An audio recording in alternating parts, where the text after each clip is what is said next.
A&P up here.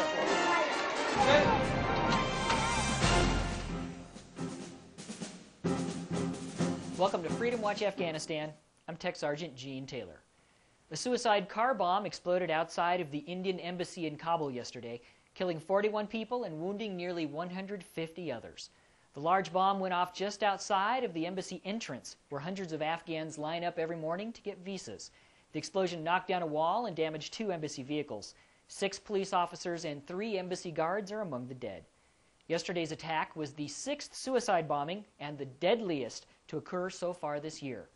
It's still not known who carried out the attack or why the Indian embassy was the target.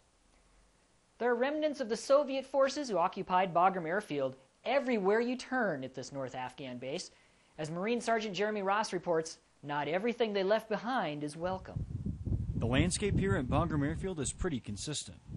Lots of rocks, a lot of mountains, even a few scrub plants thrown in for variety.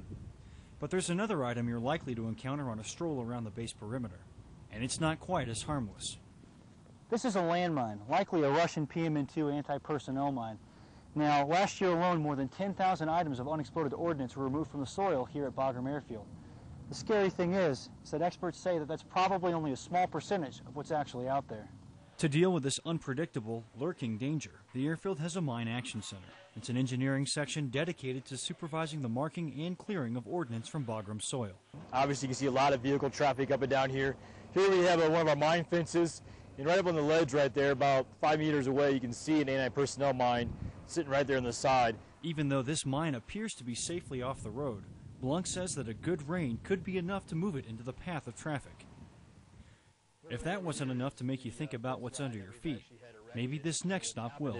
People have come in and just dumped right here on top of the fence. We spent the time to put up a mine fence. It was already here, properly marked, stakes, barbed wire, as long as our mine sign. So what's going to have to happen now is the fence has got to come back around.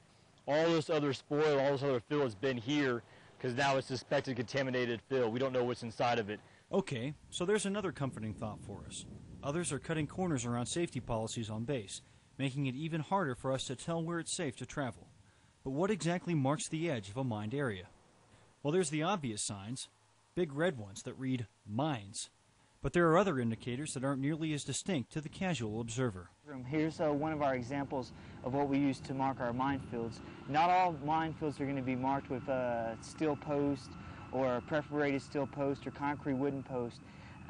Area clearance projects that we hire out to come here in Bagram will sometimes use painted rocks painted half white and half red. The red side is indicating towards the minefield and the white side is indicating towards the safe zone. Ultimately, what the soldiers of the Mine Action Center want you to keep in mind is use your head and follow the rules. So if you find yourself at Bagram Airfield, enjoy the mountain air and the wide open spaces. Just remember, always watch your step. Marine Sergeant Jeremy Ross, Bagram Airfield, Afghanistan. The job of building everything from schools to wells to health clinics in Afghanistan falls on the Provincial Reconstruction Teams, or PRTs.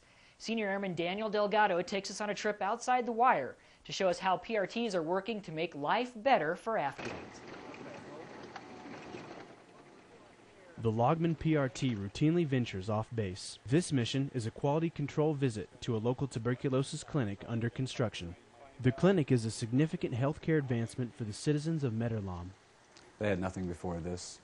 This is really an addition to the provincial hospital. This is going to enhance their capacity and their ability to see more patients on a daily basis.